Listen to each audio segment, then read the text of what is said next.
Hi guys, and welcome back to another episode of Believe With Me. The episode starts off with an old woman perishing in her apartment, but she doesn't realize it until a man knocks at her door, and it turns out to be Anubis. And the woman's confused because she's Muslim, so she doesn't understand why Anubis would be coming for her. That totally throws her off, makes her think it's possibly like a trick.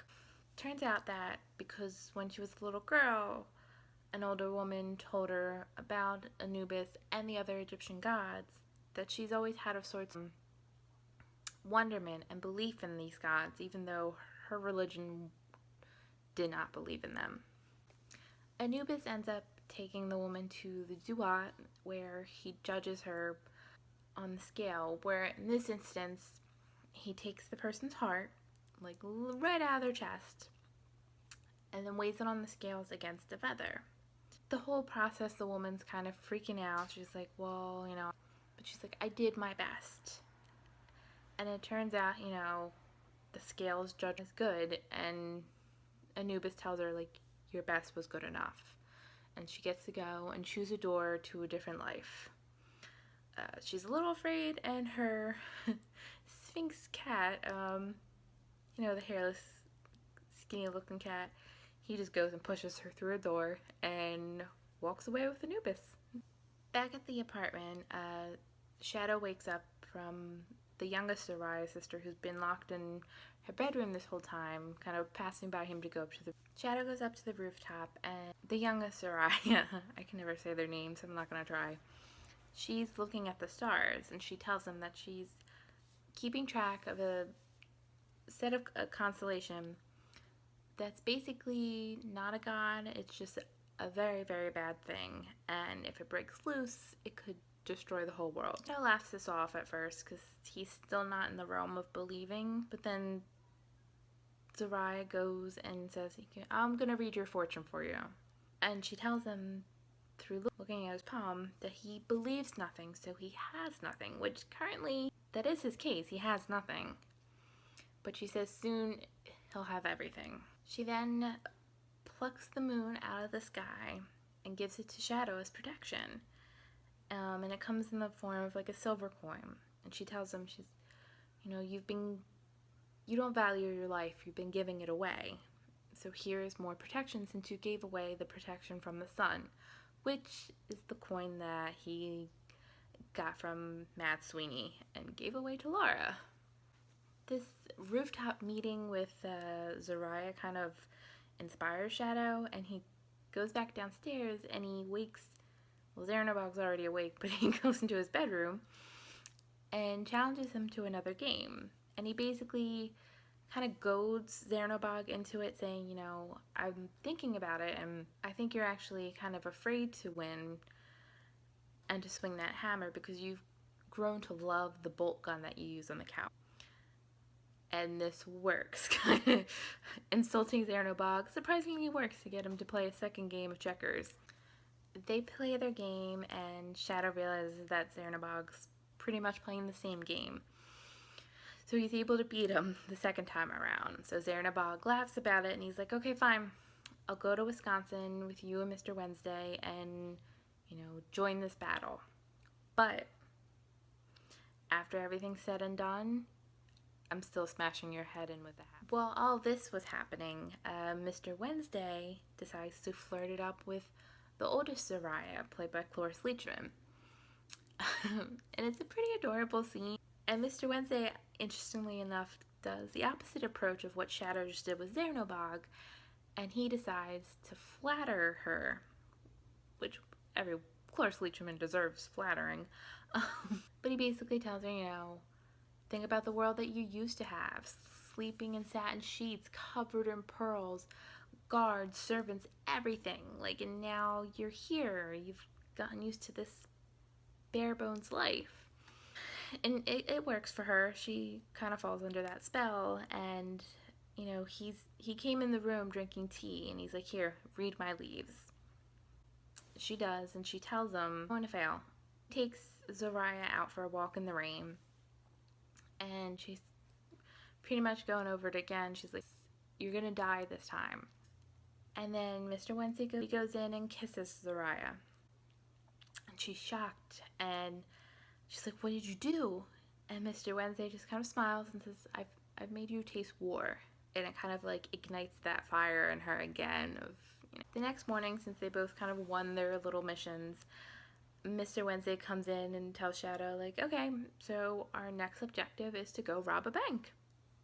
Shadow, of course, is very much, fuck no.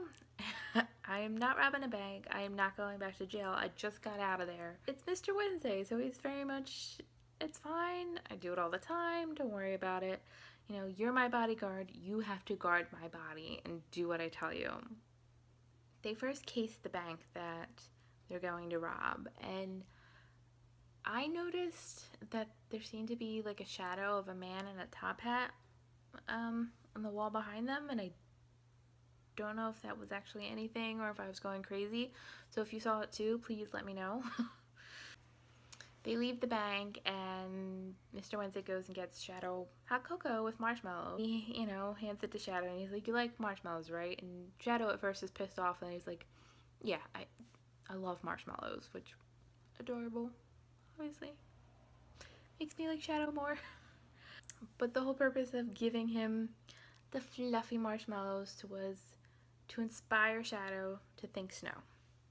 Snow, snow, snow. Make it snow. Shadow falls asleep again. He falls asleep a lot. And Mr. Wednesday wakes him up, and he's like, okay, that's enough. And Shadow looks outside, and it's practically like a blizzard conditions in the city. And he kind of has that sense of, wait, did I actually do that? They go to eat at a little, I think, Chinese restaurant, and Shadow kind of questions. He's like, I didn't do that. Like, it wasn't supposed to snow. Like, the weatherman, nobody predicted it. And Mr. Wednesday kind of scoffs at the idea, and he's like, you're gonna believe those little people? He's like, you made it, you believed it, you made it happen, you made it snow.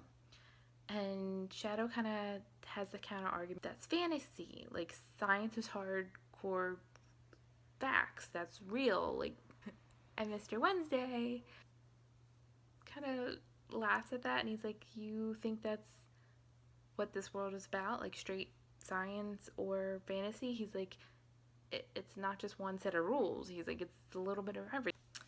But before their discussion can go any further, Mad Sweeney comes stomping in angry, and he says, I want my coin back. Which Shadow goes, well, you gave it to me fair and square. That's when he gets pissed off again, and he's like, I need it back, that's my lucky coin. And leading up until this point, we've seen Miss Mad Sweeney getting into a shitload of bad luck. The waitress at the crocodile bar, shoots at him.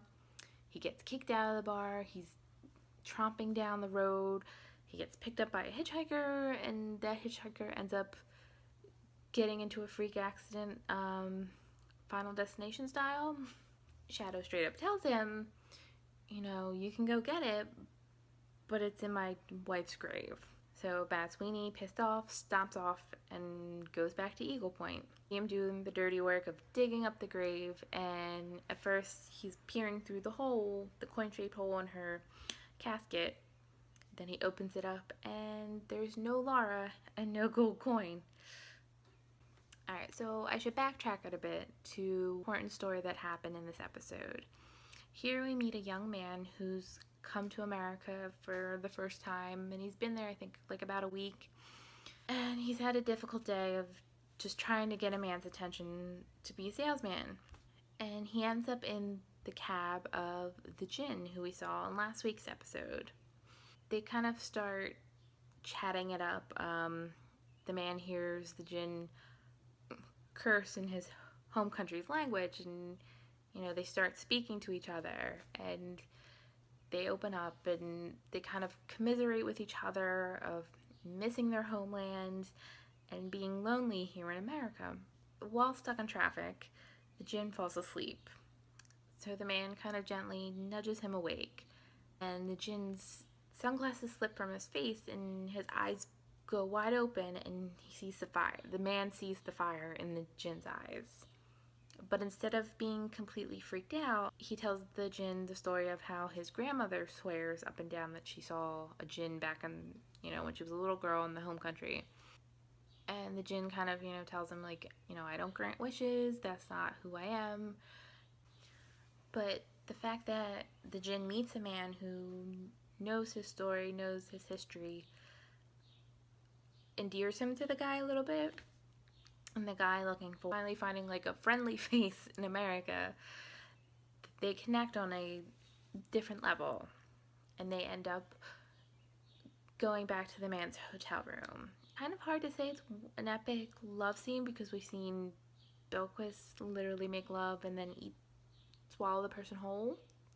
But this scene's pretty on par with that level. American Gods is not shying away from some crazy love sex scenes. The two men make love, and at one point in their ecstasy, they get transported back into like the deserts, and fires just spreading throughout both of them at this point. It's a deep connection that you get to see, and it was really powerful. In the morning, the man wakes up alone in his hotel room, but the djinn's clothes are there, his wallet with all the cabbie license, and the man kind of decides, you know what? Brand new day, brand new life. And he goes and he takes the car keys and he takes over the cab job. Shadow is still nervous about the bank job, but Mr. Wednesday tells him, if I pull this off, will you finally believe me? Believe in what I can do? And it turns out that he can pull off a bank job. And Shadow sees this, he witnesses this firsthand, and he even plays a part in it, and he gets into the role of one-upping the cop and, fooling him. Yeah, so as they're driving to their motel destination, Mr. Wednesday kind of brings up the conversation topic that America is the only country in the world that doesn't know what it is. And I think that kind of makes sense because we're such an amalgamation of all these other countries and cultures, and we've been trying to bridge all that together but make our own voice still. I mean, we're still a young country when you think about it compared to every other country. Shadow tries to, defend America and says, like, well, I think Americans know who they are. And he's like, no, they don't. So the next topic of discussion for the men is that Shadow asks if he really did make it snow. He's kind of still caught up in that, which is not hard to believe. And Mr. Wednesday tells him, if you believe you did, then that means you can believe in anything. You can pull off anything that you think you can. And what I think is one of my favorite lines of the show so far, Mr. Wednesday tells Shadow, it's a beautiful thing to dream when you're not asleep. Which basically means not shying away from what life has to offer. And Shadow swallows Mr. Wednesday's words and kind of contemplates it a little bit, and he's still getting used to this world. He brought it up in the last episode, if there are gods, if there are anything, he's like, F it, I'm just gonna go along for the ride. But he's still not fully there yet. But he soon has something to really believe in when he opens the door to his motel room, and Lara is sitting on his bed, in the flesh. Might be living dead flesh, but it's still flesh. So we'll obviously see what happens in the next episode, which, once again, join me, talk with me about Believe With Me, everything American Gods. I want to hear. Subscribe to our YouTube channel on All Geek to Me TV. Follow us on the socials. Twitter's All Geek to Me Net. And then my personal Twitter is @StoryInTheEnd. Until next week, guys. Bye.